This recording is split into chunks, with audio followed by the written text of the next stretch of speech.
स्वामी जी देखिए, ओमिक्रॉन के खतरे के बीच एक बड़ी राहत भरी खबर आई है। प्रधानमंत्री ने खुद इस बात का ऐलान किया कि 15 से 18 साल के जो बच्चे हैं उनको अब वैक्सीन लगने का रास्ता साफ हो गया। 3 जनवरी से उनको वैक्सीन लग सकेगी। लेकिन हमने तो स्वामी जी कोरोना के खिलाफ एक लड़ाई, एक मुहिम 2 साल पहले ही शुरू की थी, और जिसके जरिए आप लोगों की इम्यूनिटी बढ़ा रहे हैं, इम्यूनिटी को मजबूत कर रहे हैं।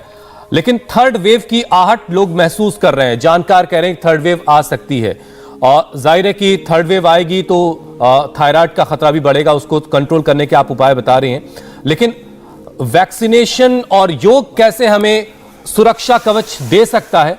इसके अलावा हमें और कौन कौन सी सावधानियां बरतनी है, जरा ये भी बताइए।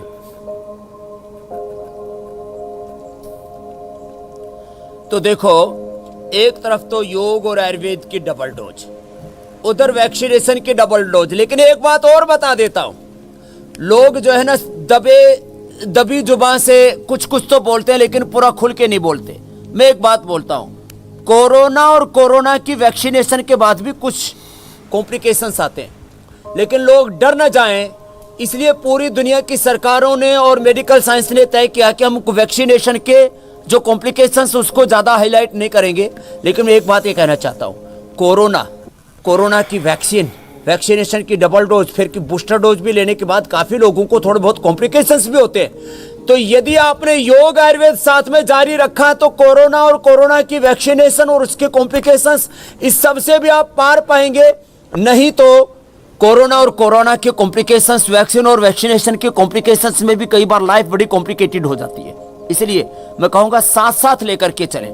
कुछ लोग एक पक्षीय बात करते हैं, एक तरफा किसी चीज का समर्थन या विरोध करने पर तुल जाते हैं। तो मैं कहूंगा वैक्सीनेशन के साथ योग आयुर्वेद को ना छोड़ें। ये जो योगासन है, प्राणायाम है, ध्यान है, जो छोटे छोटे घरेलू उपाय हैं, गिलोय, तुलसी, नीम, हल्दी, अदरक, क्या जाता है इसमें, तो आपको किसी भी प्रकार से कोई दिक्कत नहीं होगी। नहीं तो पूरी दुनिया में, भारत में तो ये कम हो रहा है, पूरी दुनिया 2 धड़ों में बटी हुई है, वैक्सीनेशन का समर्थन और वैक्सीनेशन का विरोध। तो हम उसके बीच में ये समता का मार्ग अपनाया जो हमें बुद्ध ने सिखाया है। और आप वैक्सीनेशन की डबल डोज लें, साथ में योग आयुर्वेद को ना छोड़ें, अपनी आहारचर्या, दिनचर्या को ठीक रखें और खुश रहें, प्रसन्न रहें। बुरी आदतें, जितने भी ड्रग एडिक्शन है और तमाम तरह के जंक फूड, फास्ट फूड, इससे बचें। नेचुरल घी, नेचुरल तेल, नेचुरल खाने पीने की चीजें, जितना हो सके पॉल्यूशन से बचते हैं, जंक फूड से आदि से बच करके सात्विक आहार, विचार, वाणी, व्यवहार, स्वभाव, संबंध, सात्विक जीवन, सात्विक आचरण, ये है जीवन का मूल मंत्र मेरे भाई हुसैन जी। बिल्कुल स्वामी जी। और जैसे स्वामी जी योग को लेकर के बहुत सारी अफवाहें, भ्रम लोगों के बीच फैलाया जाता है, साधारण से आसन, शशकासन, वैसा ही भ्रम और अफवाहें वैक्सीनेशन को लेकर के भी लोगों के बीच फैलाई जाती हैं। और इसको लेकर के भी प्रधानमंत्री ने आगाह किया है कि इन सब से बचने की जरूरत है। अच्छा स्वामी जी, जिनका थायरॉक्सिन हार्मोन गड़बड़ रहता है वो अक्सर थकान सी महसूस करते हैं, सीढ़ियां चढ़ने पर उनकी सांस फूलने लगती है। तो अब ऐसे लोगों को आप क्या सुझाव देंगे, क्या सजेस्ट करेंगे, कौन सा आसन बताएंगे ताकि उनकी थकान जो है वो खत्म हो, सीढ़ियां चढ़ते वक्त उनकी सांसें ना फूलें? लंबे श्वास। अब ये जो मेरे साथ बैठे हुए हैं भाई हरीश पटेल, इन्होंने मेरे से एक सूत्र लिया, less oxygen supply is the main cause of all disease. इसके ऊपर तो जो है नोबेल पुरस्कार भी मिल चुका है। लंबे श्वास लें, सभी आसन करते समय, चाहे गोमुखासन कर रहे हैं, चाहे शीर्षासन कर रहे हैं, चाहे सर्वांगासन कर रहे हैं, चाहे भुजंगासन कर रहे हैं, ये भी बड़ा अच्छा है। देखो, ये उल्टे लेट जाओ, भुजंगासन करें, ये थकान उतारता है।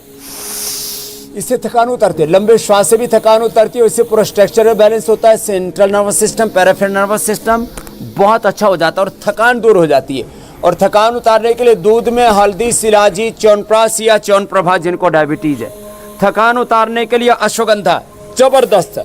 थकान उतारने के लिए इम्यूनोग्रिट पाउडर, इम्यूनोग्रिट वटी, अश्वगंधा, शतावर, सफेद मूसली, सब हमने बताया हुआ है, इसका भी उपयोग करें। ये छोटी छोटी बातें, अश्वगंधा है, शतावर है, सफेद मूसली है, 1-1 या 2-2 ग्राम पाउडर ऐसे ही खा लिया।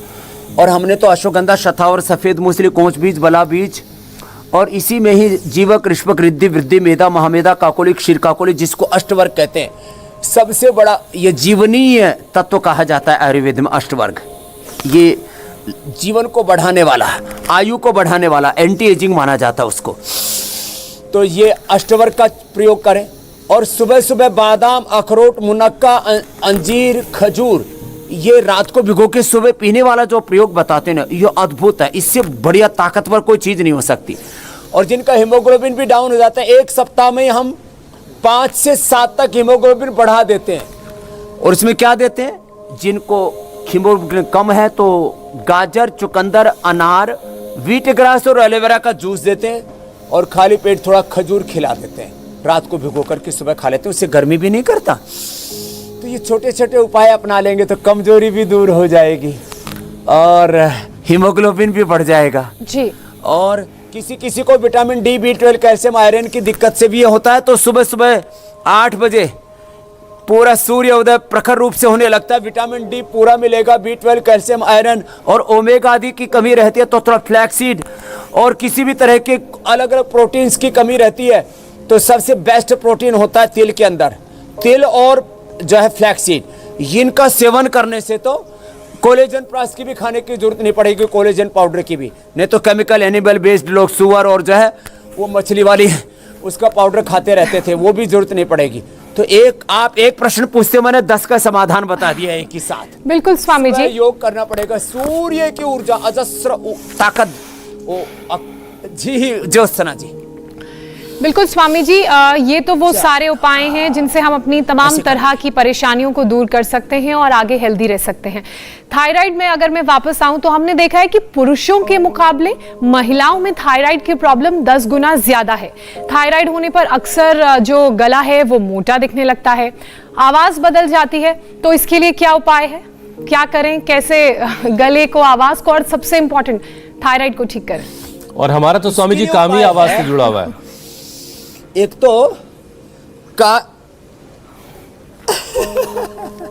काचनार गुग्गल, काचनार घनवटी, वृद्धि बाधिका वटी और या कर्क्यूमिन गोल्ड, ये कोई भी एक गोली, काचनार गुग्गल, काचनार घनवटी, वृद्धि बाधिका वटी या कर्क्यूमिन गोल्ड, कोई भी एक तरह की गोली ये लेकर के 2-2 सुबह, दोपहर, शाम 3 बार खा लें। और बहुत ही ज़्यादा किसी का गला तो इतना फूल जाता है, सूजन के साथ साथ उसमें गांठ भी बन जाती है, गला ग्रंथि बोलते हैं उसको।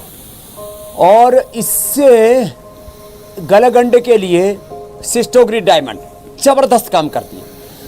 100 ग्राम एलोवेरा का पत्ता ले लिया, 10 ग्राम हल्दी ले ली और इसको क्रश कर ले मिक्सी में अच्छे से, और उसमें फिर 2-3 ग्राम सेंधा नमक डाल के उबाल के अच्छे से और गरम गरम से गरारा कर लें और ठंडे गर्म पानी की पट्टी कर लें।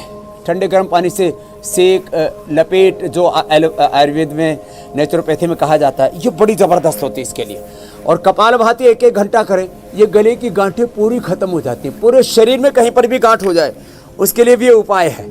सिस्टोग्रिट खाली पेट और कर्क्यूमिन गोल्ड, काचनार गुग्गुल, वृद्धि बाधिका वटी, ये पूरी तरह से गले की गांठ को खत्म कर देते हैं और सूजन को भी खत्म कर देते हैं। ज्योत्सना बहन जी। इंडिया टीवी हर वक्त हर जगह डाउनलोड करने के लिए सर्च करें India TV news Google play store या ऐप स्टोर पर।